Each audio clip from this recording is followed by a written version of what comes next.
Pemerintahan dari penguasa-penguasa yang bodoh. Nah, apa maksudnya penguasa yang bodoh? Penguasa yang di dalam memimpin tidak mau menjadikan sumber ilmu yang sebenarnya sebagai petunjuk untuk mengelola masyarakat. Itu penguasa bodoh, Pak. Penguasa yang menyingkirkan petunjuk Allah, petunjuk Rasul sebagai sumber ilmu. Jadi sekalipun penguasa itu ngerti politik, ngerti ekonomi, ngerti budaya, ngerti macam-macam Pak ya ilmu, tapi nggak ngerti Alkitab, nggak ngerti din, nggak ngerti agama, hakikatnya dia bodoh Pak. Sebab terminologi bodoh di dalam Quran dan Sunnah itu adalah jahlu anil haq, bodoh akan kebenaran. Itu hakikat bodoh Pak.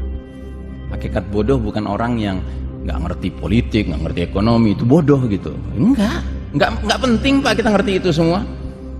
Kenapa? Karena semua ilmu itu kategorinya ilmu dunia. Dan ilmu dunia itu berlakunya sampai kapan?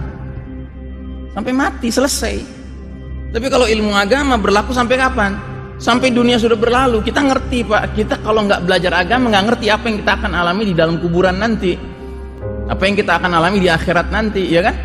Dari mana kita tahu itu? Dari agama, dari petunjuk. Selain daripada itu nggak mungkin kita dapatkan. Anda boleh kelotokan jadi profesor di bidang sosiologi, tapi Anda nggak bisa menjelaskan nasib Anda di dalam kubur nanti. Makanya disebut imrotas sufaha, penguasa yang bodoh. Ya. Penguasa yang bodoh itu penguasa yang mencampakkan sumber ilmu yang sebenarnya, kitabullah was sunnah. Ya. Nah, jadi saudaraku rahimakumullah, makanya saya mengistilahkan semenjak tahun 1342 Hijriah, persis 101 tahun yang lalu, kita sekarang sudah tahun 1443 Hijriah, berarti 101 tahun yang lalu, semenjak saat itu umat Islam kalah. Kita bukan yang mimpin dunia, yang mimpin dunia orang kafir. Nah, sehingga kita masuk dalam kegelapan. Ini masa kegelapan Pak. Ya, dunia ini tidak disinari dengan petunjuk Allah, petunjuk Rasul ya. Nah, jadi saudaraku rahimakumullah, kita teruskan. Namun begitu, Allah mencabut hak kepemimpinan umat Islam, maka Allah izinkan kaum kafir memimpin dunia. Belum sampai 100 tahun kalender Masehi, kerusakan dan kesesatan yang ditimbulkan begitu dahsyat. Umat manusia dipaksa hidup dalam kegelapan laksana malam yang gelap gulita, sebagaimana hadis Nabi bersabda, badiru bil a'mali fitanan ka qita'il lailil muslim. Segeralah kalian beramal sebelum datangnya fitnah-fitnah yang banyak sekali seperti malam yang gelap gulita. Nah, itu zaman kita sekarang Pak. Kenapa kita sekarang menghadapi begitu banyak fitnah? Karena dunia ini gelap. Kenapa gelap? Karena tidak dipimpin oleh orang-orang yang menyalakan sumber cahayanya. Al-Quran dan Sunnah itu sumber cahaya kehidupan kita ya. Kalau dia nggak dinyalakan ya gelap dunia ini. Makanya kita yang mengaku muslim, supaya bisa tetap terang hidupnya, sekalipun secara dunianya nggak diberlakukan Quran dan Sunnah, berlakukanlah di rumah masing-masing. Nyalakan lampu itu di rumah masing-masing. Jadikan semua anggota keluarga kita akrab dengan Al-Quran.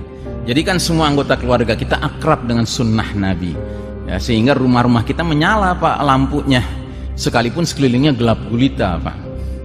Makanya Nabi sampai mengingatkan kalau kita hidup di era penuh fitnah, apa termasuk hal penting yang harus segera dikerjakan? Alzam baitak, ya, fokus pada keluargamu, fokus pada rumahmu. Karena itu tempat satu-satunya sekarang ini yang kita bebas merdeka menegakkan kedaulatan Allah, ya kan? Di tempat lain kita nggak bisa menegakkan kedaulatan Allah. Ya, di tempat lain kita cuma bisa menyerukan, mengajak saja. Nah, kalau sampai di rumah sendiri kedaulatan Allah nggak tegak, ya yang salah siapa? Ya pimpinan keluarganya. Makanya kita harus benar-benar kerja keras nih Pak.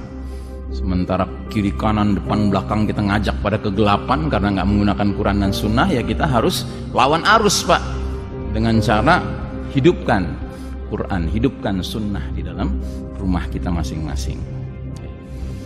Nah, apalagi Nabi mengancam bahwa di era yang gelap gulita itu, fenomena yang paling mencolok adalah pagi hari seseorang masih mukmin, sorenya kafir.